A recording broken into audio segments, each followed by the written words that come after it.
वैसे भी EM wave से थोड़ा रिलेटेड है, नाम भी है, EM वेव में भी वेव है, इधर भी वेव है, कुछ तो होगा रिलेशन। तो EM वेव से रिलेटेड है, इसलिए इसके साथ चल रहा है, उसके बाद आ जाएंगे रे ऑप्टिक्स पे। रे ऑप्टिक्स में पढ़ना क्या क्या है लेफ्ट हैंड साइड पे, यही लिख लेते हैं, 4 ही तो पॉइंट है, लिखो। Huygens wave theory,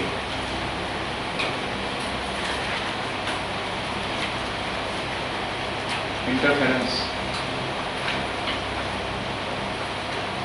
diffraction,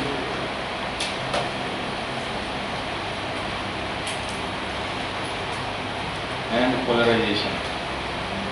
topic जो है इसका हाइगन्स वेव थ्योरी का,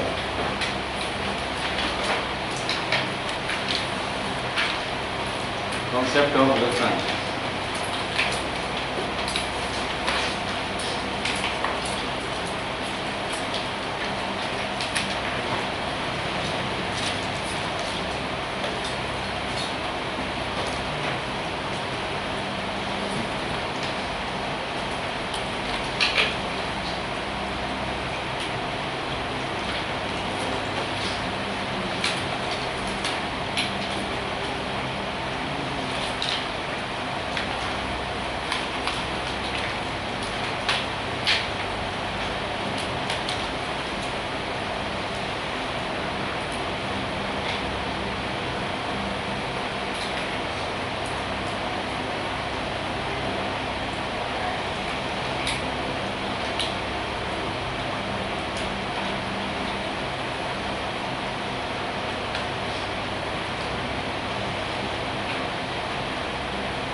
लाइट, वेव और पार्टिकल, ठीक है। लाइट वेव है या पार्टिकल है, इस बात पे कंफ्यूजन हो गया। तो इसमें दो तरह की बात है कि न्यूटन साहब ने बताया कि ये पार्टिकल नेचर है, कार्पसल्स थ्योरी उन्होंने दिया, क्या दिया, कार्पसल्स थ्योरी न्यूटन साहब का। और हाइगन्स साहब ने बताया कि नहीं ये तो वेव है, लाइट वेव है, वेव नेचर रखता है लाइट, वेव की तरह हम लोग इसको ट्रीट कर सकते हैं, वेव की तरह समझ सकते हैं, समझा सकते हैं, और इसके बेसिस पे कुछ फिनोमेना है एक्सप्लेन हो सकता है। लेकिन न्यूटन साहब ने जो बोला वो बात मान लिया गया, ये 1650 के आसपास की बात, ये ज़्यादातर लोगों ने फॉलो कर लिया और लोग इसको मान लिए कि पार्टिकल नेचर। कौन सा नेचर? इसके सपोर्ट में उन्होंने कुछ एविडेंस भी दिए। उन्होंने बताया कि भाई लाइट प्रोपेगेट करता है in terms of particle, particle के फॉर्म में एनर्जी आता है, इसका नाम कार्पसल्स रखा हूँ। तो corpuscles theory of light, corpuscles particle नाम के जो हमारे पार्टिकल हैं वो अगर पहुँचेंगे तो समझो लाइट पहुँचा, वो नहीं पहुँच पाया तो लाइट नहीं पहुँचा, ब्राइटनेस नहीं दिखेगा। कार्पसल्स नाम के पार्टिकल जा रहे हैं और उसका प्रूफ दिया उन्होंने कि कोई अगर हम लोग ऐसा ओपेक ऑब्जेक्ट रख दें जो ट्रांसपेरेंट नहीं है, ऐसा ओपेक ऑब्जेक्ट रख दिया तो देखें कि भाई वहाँ पे कार्पसल्स नहीं पहुँच पाए तो यहाँ पे शैडो बन गया। यहाँ पे मान लो वुडन डिस्क रख दें तो यहाँ पे बन गया शैडो। तो उन्होंने बोला कि देखो भाई ये इसलिए शैडो बन गया क्योंकि यहाँ से कार्पेसस पास नहीं हो पाए, इसलिए कार्पेसस नाम का जो पार्टिकल बोल रहा हूँ ये फैक्ट जो है वो, ये मॉडल जो है वो सही है और ये शैडो फॉर्मेशन उस बात का एविडेंस है। भाई वहाँ पर पहुँच नहीं पाया इसलिए लाइट वहाँ नहीं है। पार्टिकल नेचर, तो पार्टिकल नेचर के सपोर्ट में इन्होंने बता दिया और लोगों ने फॉलो भी करने लग गए। बाद में पता लगा भाई लाइट का कुछ और भी फिनोमेना है जिसको एक्सप्लेन किया जाए। शैडो बनाना तो चलो ठीक है, इससे एक्सप्लेन हो जा रहा है, लेकिन कुछ और फिनोमेना है जिनमें इंटरफेरेंस, डिफ्रैक्शन और पोलराइजेशन, ये तीनों फिनोमेना इस बेसिस पे नहीं एक्सप्लेन हो पाए। On the basis of particle nature, light का या रेडिएशन का पार्टिकल नेचर पे ये एक्सप्लेन करना फेल हो गया। तो फिर लोगों को ये लगा कि हो सकता है हैगिंस साहब ने सही बोला हो, उन लोगों ने तो ध्यान दिया नहीं। फिर उनके जो लिखे हुए नोट्स थे तब तक तो वो थे नहीं, लेकिन उनके लिखे नोट्स को फिर पढ़ा गया, समझा गया, समझने का कोशिश किया गया, फिर ऑन दिस बेसिस एक्सप्लेन करने का कोशिश किया गया ये तीनों फिनोमेना। तो तीनों फिनोमेना एक्सप्लेन हो गया on the basis of Huygens wave theory. तो जब एक्सप्लेन हो गया तो फिर लोगों ने कंक्लूजन निकाल लिया कि ठीक है भाई वेव नेचर है, वेव नेचर है, वेव नेचर, पार्टिकल नेचर का एंड हो, ठीक है। वेव नेचर स्टेब्लिश्ड हो गया और वेव नेचर के बेसिस पे लोगों ने एक्सप्लेन करना शुरू कर दिया और ये तीनों फिनोमेना इसके सपोर्ट में। इसके बाद क्या हो गया, एक और फिनोमेना आया, फोटो इलेक्ट्रिक इफेक्ट। तो फोटो इलेक्ट्रिक इफेक्ट में जो वेव नेचर था वो एक्सप्लेन करने में फेल हो गया। फोटो इलेक्ट्रिक इफेक्ट जो कि लाइट जब इंसिडेंट होता है सफिशिएंट एनर्जी वाला, सफिशिएंट फ्रीक्वेंसी वाला, तो फोटोन का इमिशन मिडल सरफेस से सबको पता ही है, लेकिन ये वेव नेचर से एक्सप्लेन नहीं हो पाया। तो फिर पार्टिकल नेचर के बेसिस पे एक्सप्लेन हुआ। पार्टिकल नेचर कौन सा, तो कार्पेसस थ्योरी नहीं, ये है फोटोन मॉडल।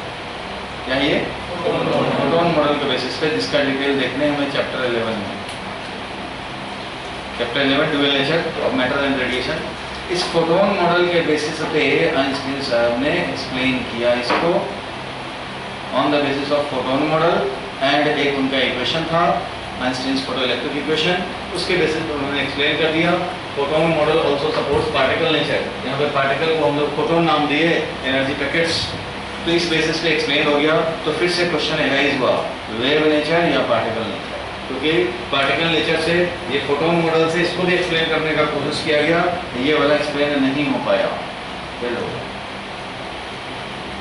और इसको एक्सप्लेन करने की कोशिश किया गया वेव नेचर से, वो भी फेल हो गया। इसलिए कुछ फिनोमेना ऐसे हो गए जो सिर्फ वेव नेचर से एक्सप्लेन हो गए, कुछ फिनोमेना ऐसे हो गए जैसे फोटो इलेक्ट्रिक इफेक्ट है, कॉम्पटन इफेक्ट है, ये सब on the basis of photon model explain होता है, वेव नेचर फेल हो जाता है। इसलिए फाइनल कंक्लूजन क्या निकला भाई, तो कंक्लूजन ये फाइनली 1905 के आसपास की बात है।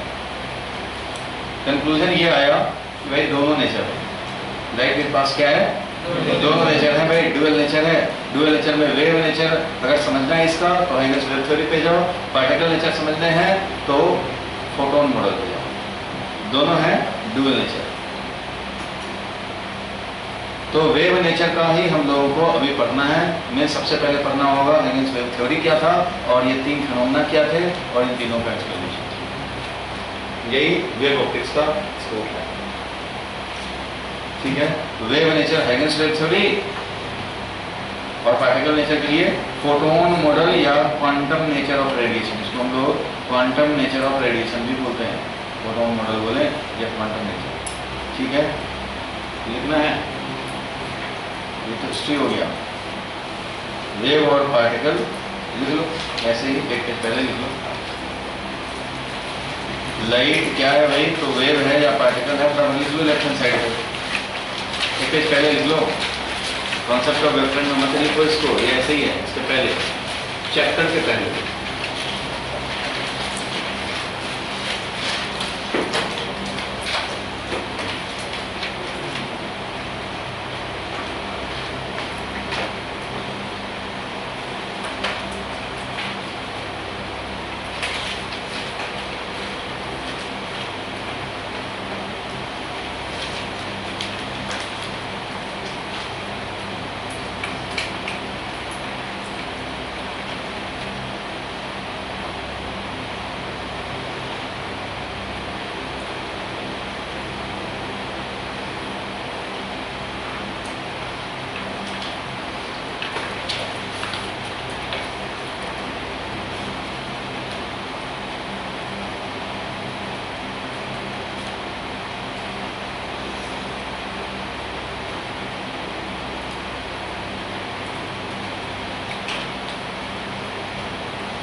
optical nature and photon model.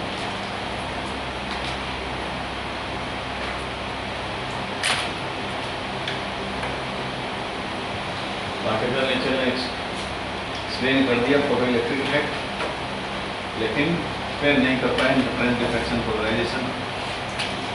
Finally कुछ फिनोमेना ऐसे निकले जो सिर्फ वेव नेचर से एक्सप्लेन हो गया, और कुछ फिनोमेना है जो सिर्फ पार्टिकल नेचर पे एक्सप्लेन हो गया।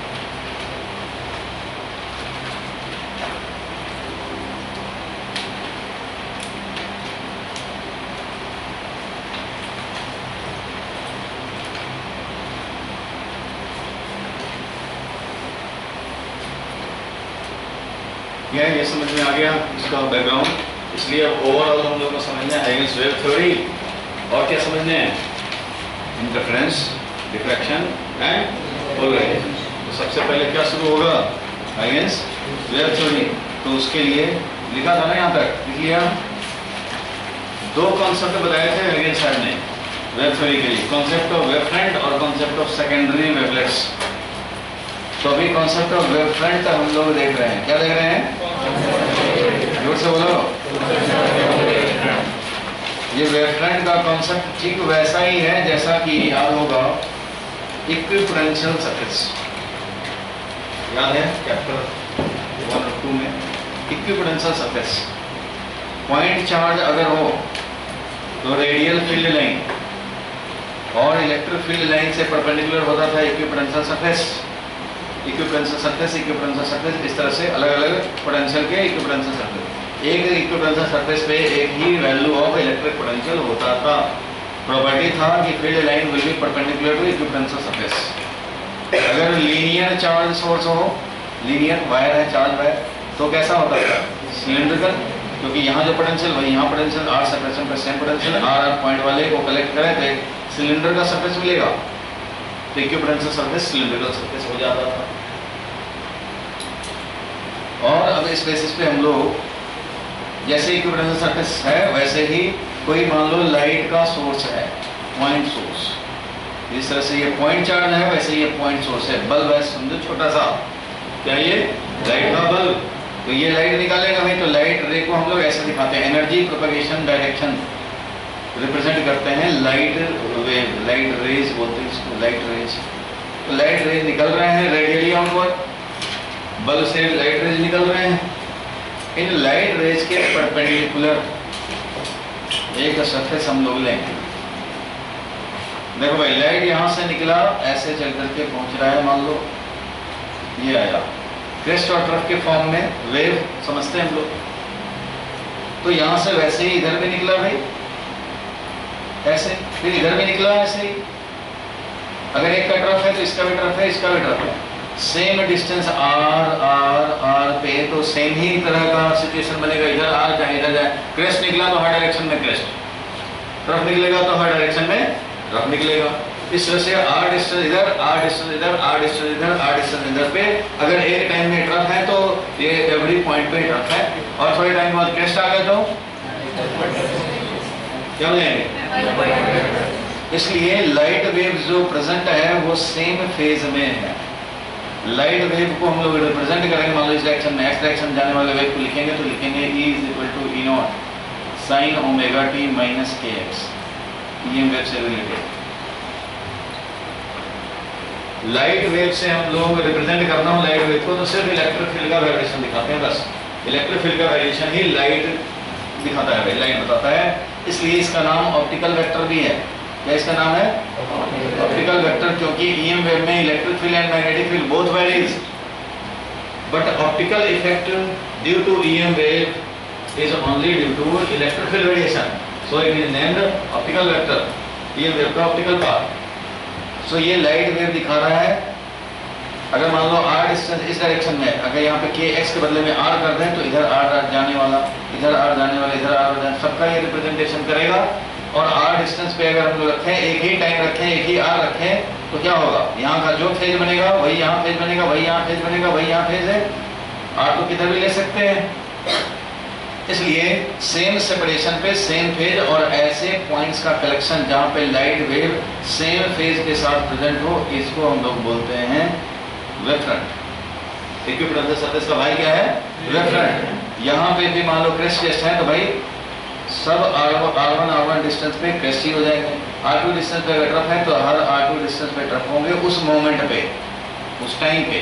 टाइम के साथ यहाँ का फेज बदल रहा है, लेकिन जो फेज हो यहाँ होगा वही यहाँ होगा, वही यहाँ होगा, वही यहाँ होगा। सो locus or collection of all the point, locus mathematical name है, ऐसे नॉर्मल लैंग्वेज में हम लोग कलेक्शन बोलते हैं।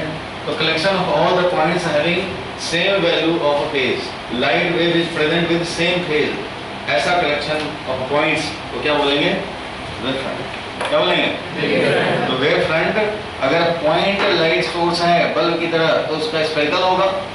लीनियर हो, मान लो ट्यूबलाइट लीनियर हो तो इधर R डिस्टेंस पे, अगर इधर हमारा क्रेस्ट पहुंचा तो इधर भी R डिस्टेंस पे क्रेस्ट पहुंचेगा। इस तरह से सिलेंडर के सारे पॉइंट्स होंगे, वो हमारा इक्विपोटेंशियल सरफेस की तरह ये वेव फ्रंट बनाएगा। तो shape of wave front will be cylindrical in case of linear source. और अगर वेरी डिस्टेंट हो जाए, देखो भाई जब लार्ज डिस्टेंस हो जाएगा तो ये समझो कि अगर ये लीनियर सोर्स ऑफ लाइट है तो इससे R डिस्टेंस का इधर पॉइंट, इधर पॉइंट, इधर पॉइंट, ये सबको हमने कलेक्ट किया और इन सब पे लाइट वेव सेम फेज के साथ प्रेजेंट है। कर्व ऐसे हुआ, कर्व सरफेस सिलेंडर का। इससे ज़्यादा डिस्टेंस पे देखोगे तो कर्व ऐसा बनेगा, इसको एक्सिस समझता हो, ऐसा कर्व बनेगा। और ज़्यादा डिस्टेंस पे चले जाओगे तो ऐसा कर्व बनेगा। और अगर 10 किलोमीटर दूर चले जाएंगे तो वो कर्व ही नहीं पता लगेगा कि कर्व भी हो रहा है। रेडियस ऑफ कर्वेचर इतना लार्ज है तो कर्व पता नहीं लग रहा है, और 1000 किलोमीटर चले जाएंगे तो वो कर्व बिल्कुल ही लगेगा कि ये प्लेन सरफेस है। सो वेरी लार्ज डिस्टेंस पे क्या हो जाएगा? प्लेनर हो जाएगा वेव फ्रंट, और लाइट वेव ऑलमोस्ट पैरेलल। सन है स्फेरिकल मानते हो आप, सन से जो लाइट वेव चल रहे हैं रेडियली आउटवर्ड चल रहे हैं, रेडियली आउटवर्ड्स सन से लाइट रे चल रहे हैं। लेकिन अर्थ पे आते आते हम लोग क्या मानते हैं? पैरेलल। और अगर उन पैरेलल को परपेंडिकुलरली अगर कैप्चर करना हो तो ऐसा सरफेस हम लोग को प्लेनर रखना पड़ेगा, ना कि कर्व रखो। प्लेनर रखना पड़ेगा क्योंकि फील्ड लाइंस की तरह ये बिल्कुल पैरेलल आ रहा है, लाइट रेज पैरेलल आ रहे हैं। तो लाइट रेज के परपेंडिकुलर, जैसे इक्विपोटेंशियल सरफेस में प्रॉपर्टी था electric field perpendicular to equipotential surface, उसी तरह से यहाँ पे light rays perpendicular to equipotential surface. इसलिए लाइट रेज और always perpendicular to equipotential surface perpendicular रहते हैं। और वेरी लार्ज डिस्टेंस पे, ये भी अगर लार्ज डिस्टेंस पे चलते चले जाओ तो इसका रेडियस ऑफ कर्वेचर बढ़ता जाएगा, बढ़ता जाएगा, बढ़ता जाएगा।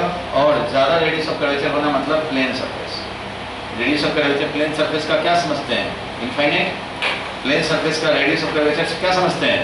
इनफाइनाइट। इसलिए लार्ज होता जा रहा है, लार्ज होता जा रहा है, वेरी लार्ज होता जा रहा है, इसका मतलब ये इनफाइनाइट हो जाएगा और प्लेनर वेव फ्रंट हो जाएंगे। इसलिए यहाँ पे शेप लिखा था, देखो shape of wave front is spherical for a point और spherical source of light, and planar for, planar लिख दिया, सिलिंड्रिकल यहाँ लिखना पड़ेगा, यहाँ प्लेनर था, सिलिंड्रिकल लिखोगे यहाँ पे, and cylindrical for linear source of light but planar for any distant source of light. ठीक है, सिलिंड्रिकल होगा for linear source of light. और डिफाइन करना हो वेव फ्रंट तो ऐसे ही डिफाइन करेंगे, wave front is the locus or collection, locus or collection, वो समझते ही हो। Collection of all the points where light wave is present with the same phase, that is electric field remains in same phase और state of same phase और state at all the points on a given wave front. किसी भी given wave front के हर point पे same state में रहेगा। Crest है तो क्रेस्ट, ट्रफ है तो ट्रफ। सेम फेज मतलब सेम स्टेट। फेज कौन बताएगा? तो बताइए तुम्हें, एंगल बताता है भाई, साइन का या कॉस का। इसका डायग्राम बना लो, उसी के नीचे ये डायग्राम बना लो, ये डायग्राम बनाओ पॉइंट सोर्स के लिए। ये है लाइट वेव,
इक्विपोटेंशियल सरफेस और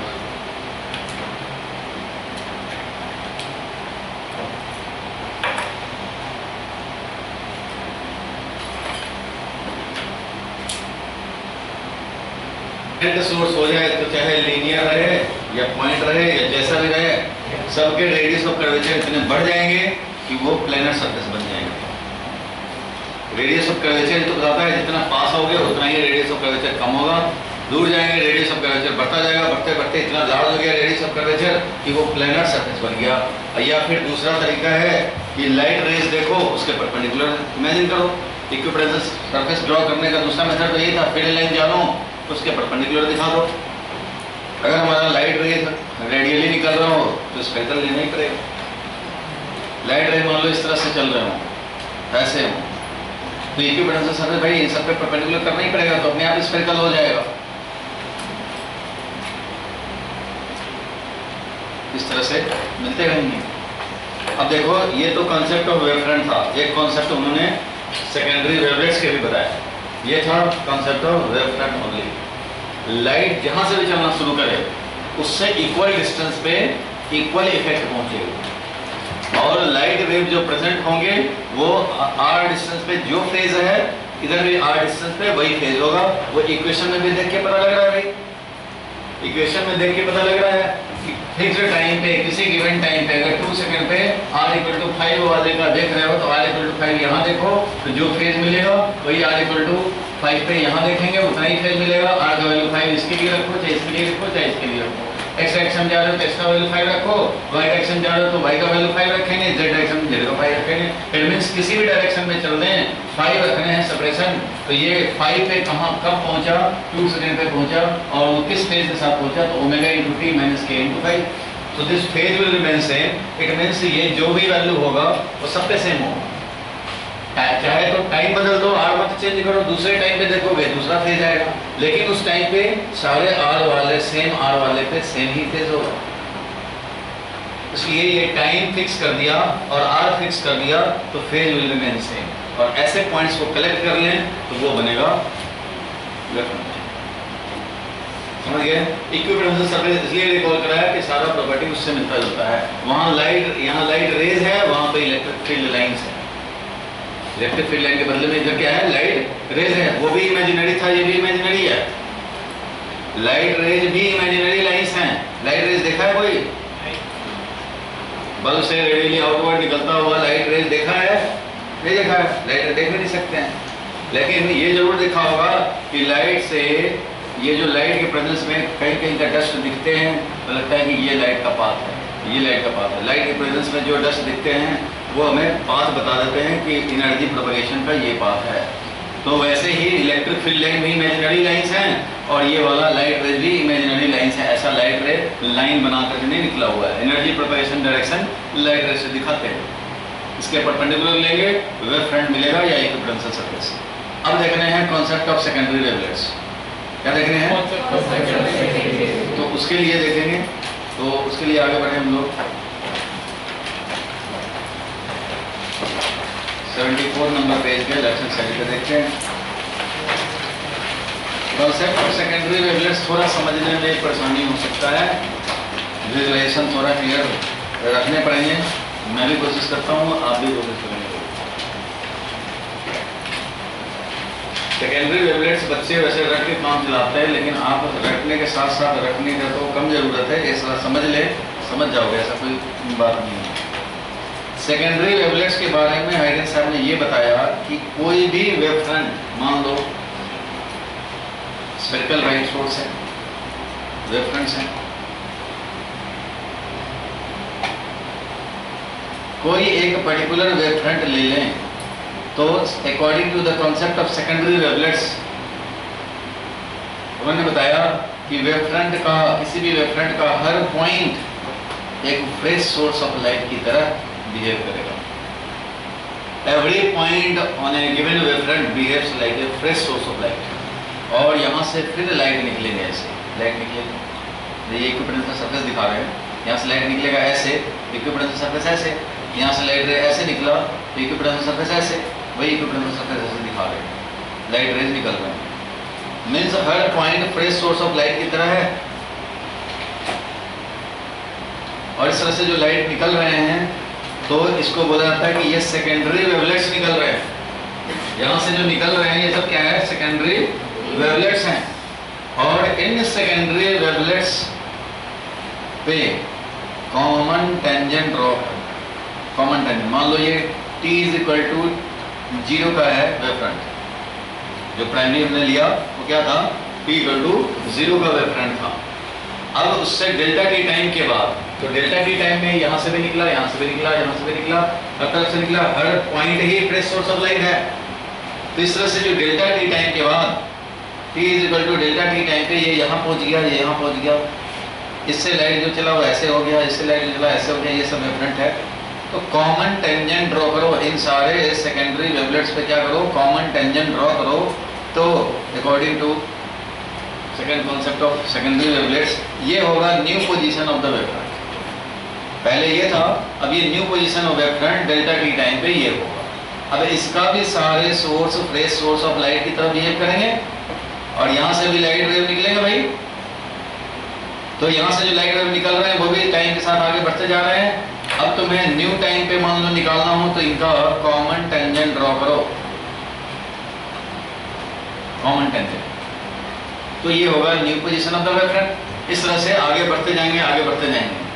फिर से समझो, अगर ये है एक वेवफ्रंट तो इसके हर पॉइंट को फ्रेश सोर्स ऑफ लाइट की तरह समझा जाए।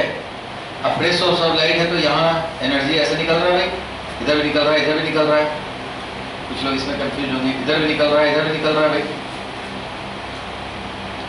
डेल्टा टी टाइम में मान लो ऐसे पहुंच गया, तो कंफ्यूजन ये होता है कि कॉमन टेंजेंट ही ड्रॉ कर रहे हैं, तो कॉमन टेंजेंट तो इधर भी ड्रॉ कर सकते हैं, कर सकते हैं, कॉमन टेंजेंट इधर भी ड्रॉ कर सकते हैं। ड्रॉ कौन सा करेंगे भाई, तो ड्रॉ करेंगे हम लोग जिस डायरेक्शन में लाइट प्रोपेगेट कर रहा है उसके डायरेक्शन में, यानी फॉरवर्ड इन्वेलप। इसको इन्वेलप भी बोलते हैं, इन्वेलप क्योंकि सबको ये कंटेन कर रहा है, इसको बोलते हैं फॉरवर्ड इन्वेलप। ये है बैकवर्ड इन्वेलप, बैकवर्ड इन्वेलप नहीं लेते हैं, फॉरवर्ड इन्वेलप लेते हैं। And this represents the new position of the wavefront.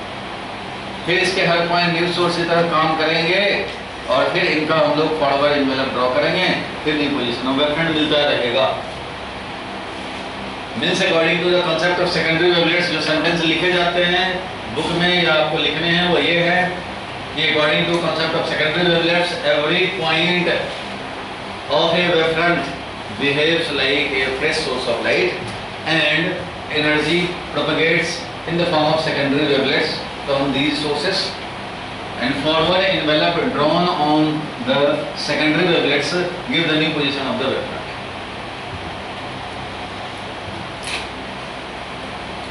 Sentence तो यही बोलने हैं, लिखने हैं, समझने हैं। अब एक चीज समझ में नहीं आता कि ये फ्रेश सोर्स ऑफ लाइट की तरफ कैसे बिहेव करते हैं।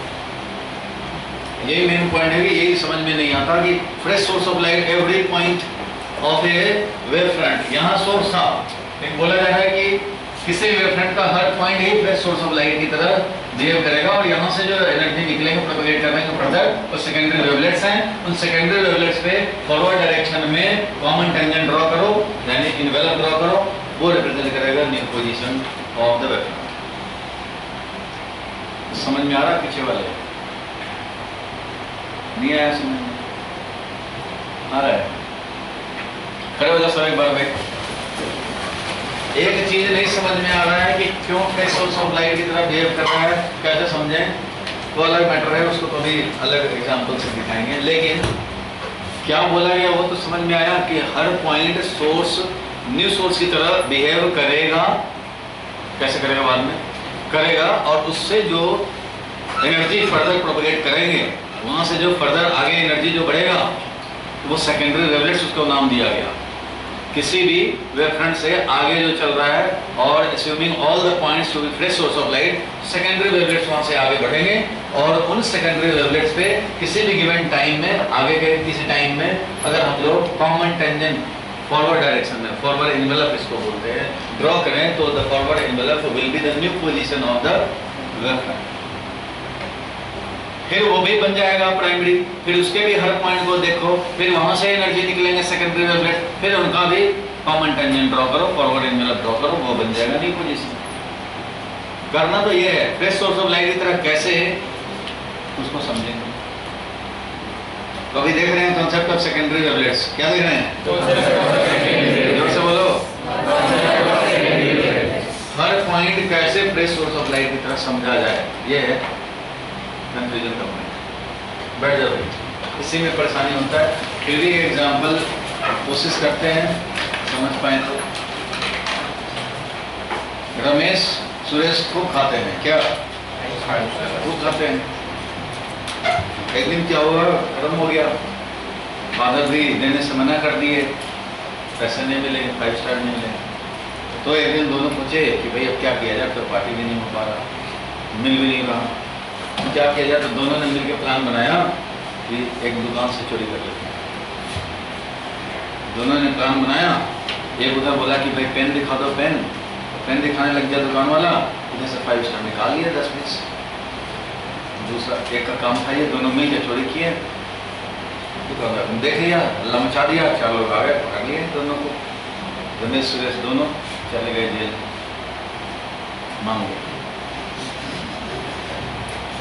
जेल में चले गए तो जेल में बंद हो गए ऐसे, बिल्कुल ब्लैक डार्क रूम में, डार्क रूम में रमेश सुरेश आ गए।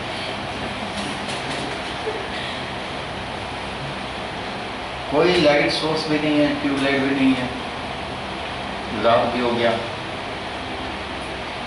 अब इधर वाले वॉल पे एक स्लिट है, छोटा सा पिन होल, वहां से समझो लाइट निकल रहे हैं इस तरह से, मतलब ये लाइट निकल रहा है। इसके लिए तो यही सोर्स ऑफ लाइट है, इसके लिए यही सोर्स ऑफ लाइट है, बाकी सब पैक्ड है। इधर मान लो एक ट्यूबलाइट था,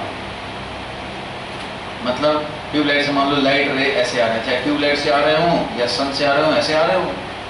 इसका हर पॉइंट क्या बना भाई, फ्रेश सोर्स ऑफ लाइट की तरह। इधर फॉरवर्ड एनवेलप ड्रॉ किया ऐसे, यहाँ पे एक स्लिट था, ये वाला स्लिट मान लो।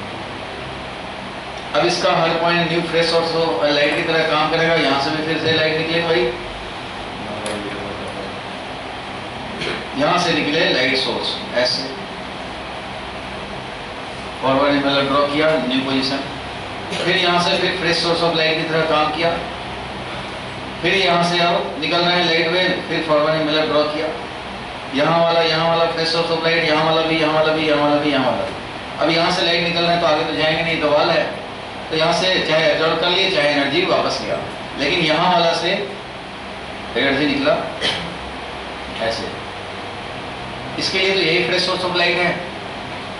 अब इसके आगे मान लो हम लोग ऐसा करें कि एक और हमने इसको स्लिट को कवर कर दिया, किसी ने पीओपी लगा दिया पेंटर ने, वो भी कवर हो गया, यहाँ पे पिन होल मार दिया। तो भाई यहाँ पिन होल मार दोगे तो तुम्हें क्या लगता है कि ये वाला यहाँ के बाद फिर यहाँ से दिखाएगा ऐसे, ऐसे इसको एक्सपीरियंस होगा जो डस्ट दिखेंगे। इसके लिए यही सोर्स ऑफ लाइट बन जाएगा फिर से। क्या इसको पता लगेगा कि यहाँ पे 2 ट्यूब चल रहे हैं या 5 हैं या 1000 ट्यूबलाइट हैं या एक ही सन है, इसको क्या पता? इसके लिए तो यही सोर्स ऑफ लाइट है। चलो हायर साहब के हिसाब से इसने सोचा कि अच्छा यहाँ पे तो लाइट सोर्स की तरह ये लग रहा है, हो सकता है जो सेकेंडरी वेवलेट्स होंगे उसका यहाँ पे पॉइंट होगा कोई, चलो इसको बदल दिया जाए। तो इसमें फिर पीओपी लगाया, उसके बगल में फिर से पिन होल मार दिया, तो अब देखा कि यहाँ से फिर से हमारे लाइट सोर्स की तरह बिहेव कर रहा है। ये हर जगह कवर करके कहीं भी पिन होल मार रहा है, उसका पोजीशन यही हाल हो रहा है। आगे चल करके ये इसके लिए यही है पॉइंट सोर्स। किसी भी पॉइंट पे इस वेव फ्रंट का कोई भी पॉइंट को पकड़ के उसको लाइट सोर्स बनाने का कोशिश किया जाए तो वो लाइट सोर्स बन रहा है। इसके लिए मीन्स वेव फ्रंट का हर पॉइंट को कवर कर दो भाई, आगे नहीं जाना है, चाहे वापस जाओ चाहे एब्जॉर्ब हो जाओ। एक पिन होल छोड़ रहे हैं तो वो भी हमारा आगे के लिए फ्रेश सोर्स ऑफ लाइट की तरह एक्सपीरियंस होगा कि नहीं। Dark room only 1 pin hole, source of light होगा या नहीं, पॉइंट सोर्स की तरह वो काम करेगा या नहीं करेगा। ऐसा तो नहीं है कि भाई यहाँ था, चलो यहाँ पे तुमने बनाया तो यहाँ से निकल गया, और यहाँ पे नहीं था हम लोग तो अपने लिए ऐसे दिखा रहे हैं यहाँ है यहाँ यहाँ, लेकिन हर पॉइंट ही है। चाहे आप यहाँ वाला निकालो, यहाँ पे पिन होल मार लो तो वो भी निकालेगा, वैसा ही लाइट सोर्स यहाँ मारोगे वो भी निकलेगा। इसलिए वेव फ्रंट का हर पॉइंट से हम लोग पॉइंट सोर्स की तरह बिहेव करेगा ये फर्दर के लिए। बाकी सबको ब्लॉक कर रहे, एक पिन होल खाली बनाओ तो उस पिन होल से भी दिख रहा है हमें, लग रहा है हमें कि ये सोर्स ऑफ लाइट है, फ्रेश सोर्स ऑफ लाइट है। ज़्यादा समझ नहीं सकते, हर पॉइंट का तो वही हाल है। होता है नहीं, डार्क रूम हो, कोई लाइट नहीं है, बस एक ही लाइट है, तो ये लाइट सोर्स पता लगेगा तुम्हें, वहाँ पे शाइनिंग करेगा। जैसे एक ही बल्ब होता है, सीरीज बल्ब का एक बल्ब अगर हो तो उससे पता लगेगा ना कि लाइट हो रहा है, लाइट निकल रहा है वहाँ से।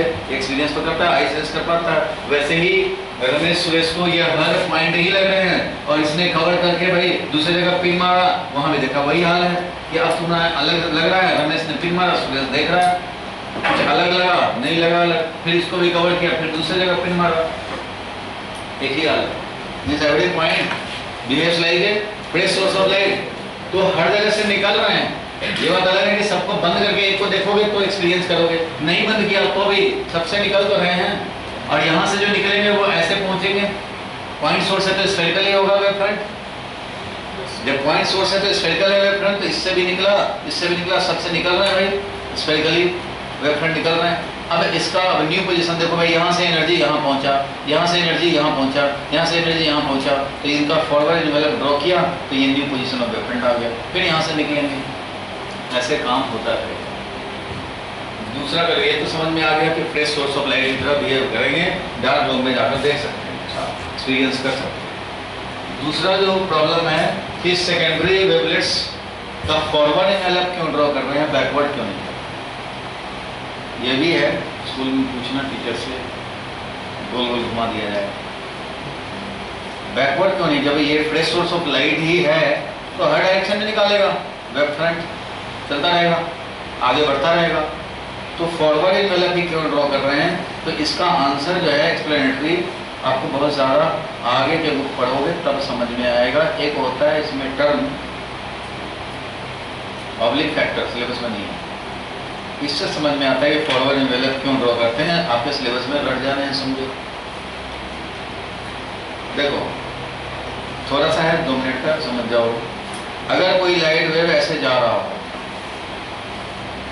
इससे हमारा इस तरह से वेव चला, लाइट का ये, इसका मैं जानना चाहता हूँ कि इसका एनर्जी, ये जो एनर्जी ये लाइट लेके जो एनर्जी लेके आया वो इस डायरेक्शन में कितना एनर्जी लेके गया, ये जानना चाहते हैं, इंटेंसिटी जानना चाहते हैं इधर। तो ये जो इंटेंसिटी है, इससे अगर थीटा एंगल पे जानना चाहते हो कि ये आई डैश कितना होगा, इधर हमारा मान लो आई चल रहा है, तो वो होता है आई और constant 1 + cos phi, cos theta है तो थीटा।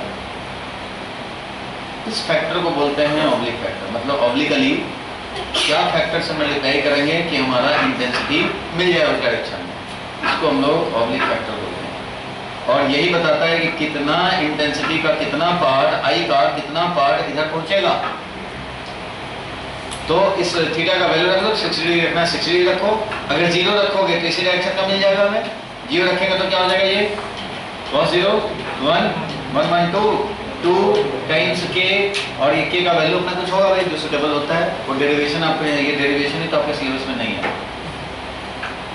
तो इसका बेसिस पे हम लोग कंक्लूजन निकाल सकते हैं, ये के का वैल्यू कुछ भी होगा, 0.2 हो जाए, 0.5 हो जाए, 0.9 हो जाए, जो भी होना होगा। लेकिन ये वैल्यू तो हो गया कितना, 2, तो ये हो जाएगा इस डायरेक्शन में हो गया 2KI, ठीक है। 90 डिग्री पे अगर देखो इस डायरेक्शन में कितना एनर्जी जा रहा है, तो 90 डिग्री पे देखेंगे तो cos 90 क्या हो जाएगा, 0।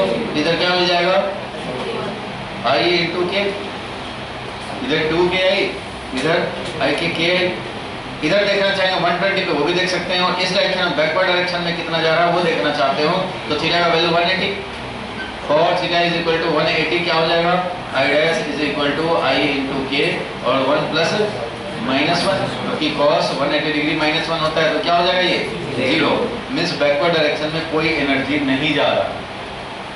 ये फॉर्मूला है calculation of intensity in the direction of theta from the primary. जो प्राइमरी जो जा रहा है हमारा मेन जो है लाइट रे, उससे थीटा एंगल पे कितना जा रहा है। तो जो देख रहे हो लाइट रे इधर सबसे ज्यादा जा रहा है, इधर कम जा रहा है, इधर और कम जा रहा है, इधर जीरो जा रहा है, तो जिधर एनर्जी जाएगा उधर ही तो इन्वेलर ड्रॉ करोगे, उधर ही तो वेव फ्रंट को पहुंचता हुआ समझोगे। इसलिए फॉरवर्ड डायरेक्शन में मैक्सिमम एनर्जी कैरी हो रहा है, इसलिए हम लोग फॉरवर्ड डायरेक्शन में जानना चाहेंगे कि वेव फ्रंट का न्यू लोकेशन क्या है। तो इसलिए फॉरवर्ड इन्वेलर ड्रॉ करेंगे, वही हमारा काम आएगा। बैकवर्ड डायरेक्शन में एनर्जी जाता ही नहीं है, जो जाता है फॉरवर्ड डायरेक्शन में, इसलिए फॉरवर्ड इन्वेलर लेते हैं। समझ में आया? इसको समझाएंगे क्या? राइट हैंड साइड पे देखो, क्वेश्चन नंबर 3 क्या लिखा हुआ है? पढ़ो जोर से।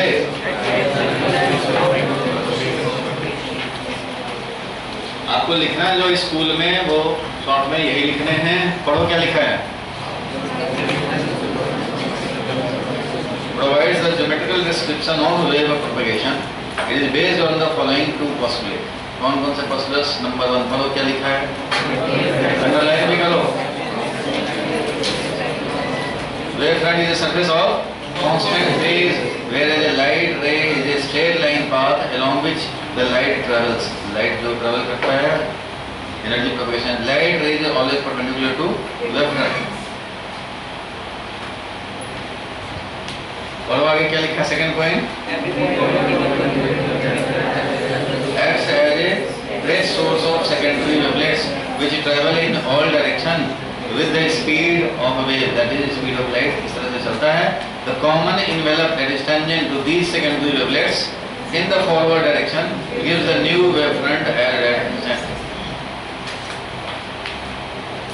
और जो फर्स्ट में लिखा है ना वेवफ्रंट का, तो वेवफ्रंट का ये पूरा अच्छा से नहीं लिखा हुआ है डेफिनेशन, उधर तो हम लोगों ने लिख लिया है। Locus of all the point ये तो खाली लिख दिया है। Wavefront is the surface of constant phase, काम हो गया। अगर शॉर्टकट में लिखना हो वेवफ्रंट तो ऐसा लिख सकते हो, constant phase, locus of all the point that is surface with same phase where light wave is present in same phase. बात वही है, लेकिन इतना भी शॉर्टकट नहीं। आप ऐसा लिख सकते हो और उधर डेफिनेशन लिखवाई दिया, वो काम कर सकते हो। अब देखो इसका डायग्राम जो बना हुआ है ये दिखा रहा है सेकेंडरी वेवलेट्स का कॉन्सेप्ट। देखो ये ए बी जो स्टार्टिंग में ए बी है, इसके हर पॉइंट को 2-4 पॉइंट को दिखा दिया, A1 B1 C1 D1, और इससे लाइट वेव चल रहे हैं भाई, सेकेंडरी वेवलेट्स ड्रॉ किए गए। फॉरवर्ड डायरेक्शन इस डायरेक्शन जा रहा था, इसलिए कॉमन टेंजेंट ड्रॉ किया। Common tangent is forward envelope.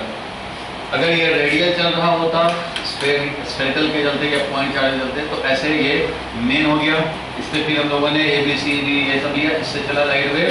इधर वाले को डॉटेड दिखा रहे हैं, मतलब इधर नहीं लेंगे, और ये दिखा रहे हैं means new position of wavefront. फिर ये और आगे बढ़ा और आगे बढ़ा, तो ऐसे चलते जाएंगे। फिर A1 A2 A3 A4 ऐसे चल रहा है। फिर यहाँ से निकल रहे हैं B1 B2 B3 ऐसे न्यू पोजीशन बनते जाएंगे और ये आगे प्रोपेगेट होते जाएंगे।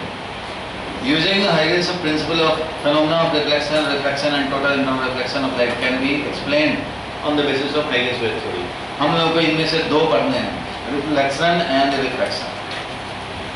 Angle of reflection equal to angle of refraction. Angle of incidence and angle of reflection ये दोनों सेम होता है, law of reflection। और sin I upon sin R is equal to mu2 upon mu1 is equal to, ये होता है हमारा Snell's law, law of refraction। ये दोनों लॉ को हम लोग हाइगेंस वेव थ्योरी से स्टेब्लिश कर सकते हैं। ये दोनों आपके सिलेबस में है, ये जाना। और ये जो दिखाना चाहते हो तो ये तो ऑलरेडी है उधर दिखाया हुआ, फ्रेश सोर्स ऑफ लाइट की तरह है। ऑब्लिक फैक्टर वाला टर्म अगर लिखना चाहो तो आप लिख सकते हो, वैसे जरूरत नहीं आपको एक्सप्लेन नहीं करने हैं। आपको तो समझने में कन्वीनियंट हो, जबरदस्ती ना लगे, इसलिए मैंने बता दिया ये ऑब्लिक फैक्टर है। ये हम लोग इंटेंसिटी इस डायरेक्शन में कितना होगा वो निकालने के लिए मेन इंटेंसिटी का डायरेक्शन ये है, उस हिसाब से हम लोग कैलकुलेट करते हैं। इसकी भी जरूरत वैसे नहीं है।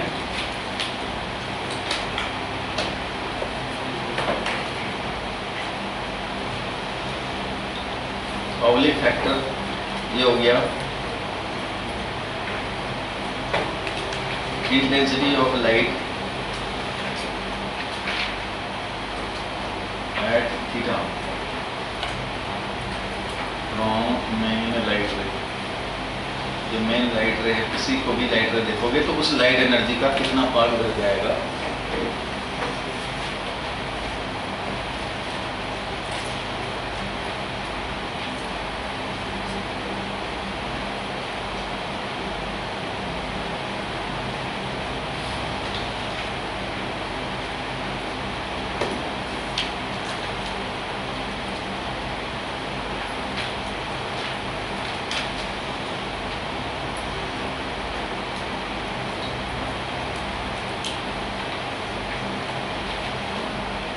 देखो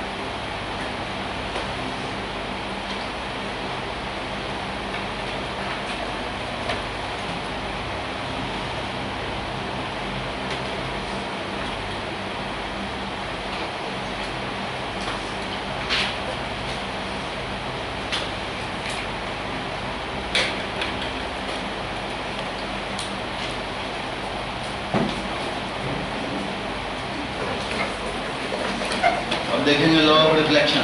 क्या देखेंगे? यूजिंग क्या? Against wave theory. तो डायग्राम बनाने के लिए तैयार हो जाना है भाई, बैठ जाओ। रिफ्लेक्शन होता है तो एक मिरर का एग्जांपल लें। मिरर रिफ्लेक्ट करता है बहुत अच्छा से। एक मिरर है, ध्यान देना। इस मिरर पे हम लोग लाइट रे इंसिडेंट कराएं।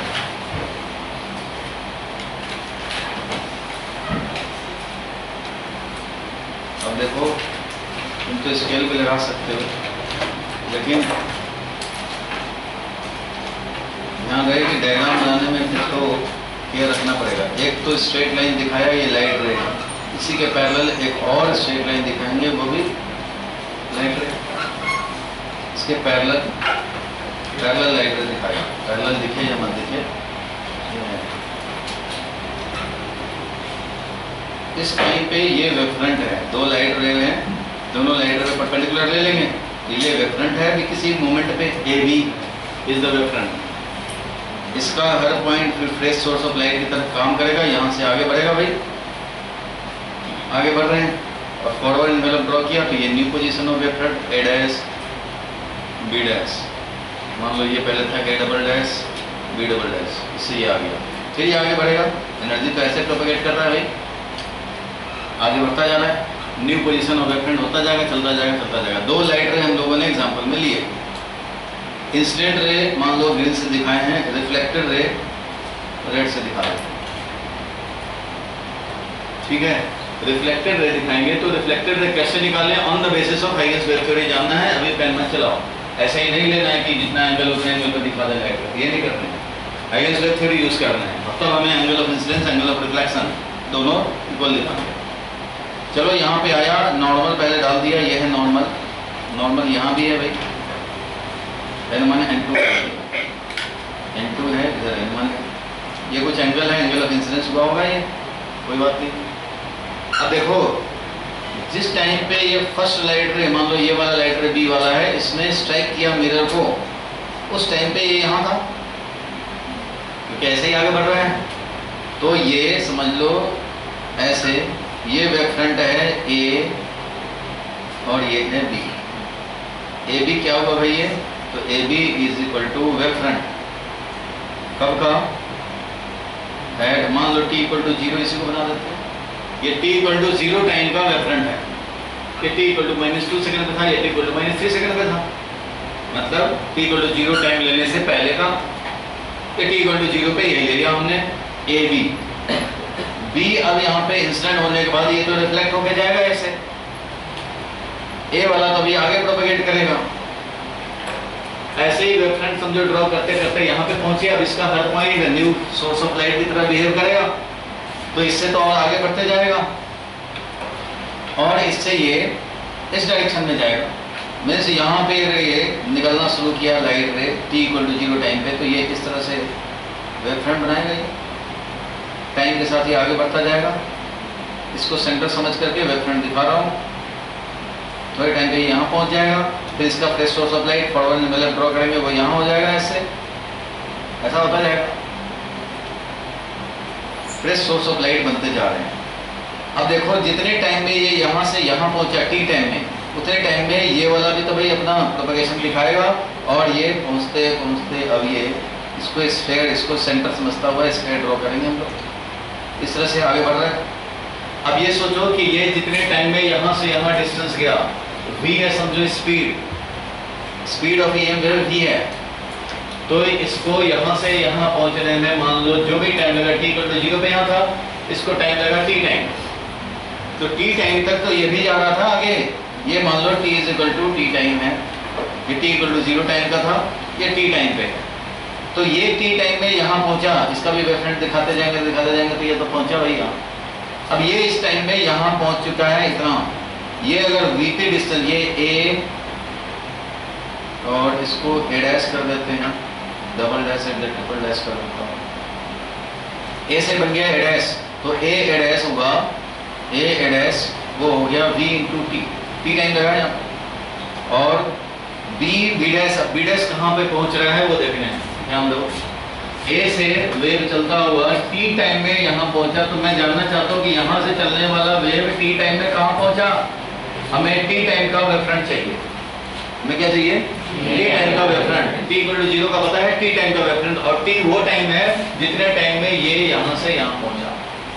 ये टाइम t है। मीन्स इसका स्ट्राइक करना, फर्स्ट रे को स्ट्राइक करने और सेकंड रे को स्ट्राइक करने के बीच में जो टाइम है वो t है। तो ये वाला तो vt डिस्टेंस आगे बढ़ा है t टाइम में।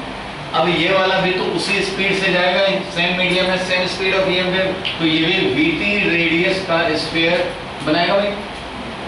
ये अगर vt डिस्टेंस आगे पहुंचा हुआ है अभी, अब यहाँ के बाद ये भी निकलना शुरू करेगा ऐसे, ये भी ऐसे निकलेगा। लेकिन अभी ये शुरू ही कर रहा है t टाइम पे। ये तो t=0 पे ही ये शुरू कर चुका था। इसका मतलब t टाइम तक ये आगे बनाएगा तो कितने बड़ा रेडियस होगा इसका? vt इतना बड़ा रेडियस।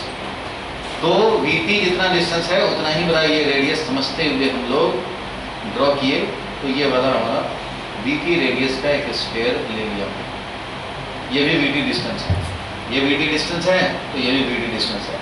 अब दिखाना है हमें कि ये vt डिस्टेंस बढ़कर जो ये स्फीयर लिए हो, ये तो t टाइम पे यहाँ पहुँचा है, ये t टाइम पे अब यहाँ से निकलना शुरू कर रहा है, यहाँ से निकलेगा और ये यहाँ पहुँच चुका है। तो t टाइम पे हमें फॉरवर्ड इन्वेलप चाहिए। फॉरवर्ड इन्वेलप चाहिए मतलब दोनों पे कॉमन टेंजेंट चाहिए।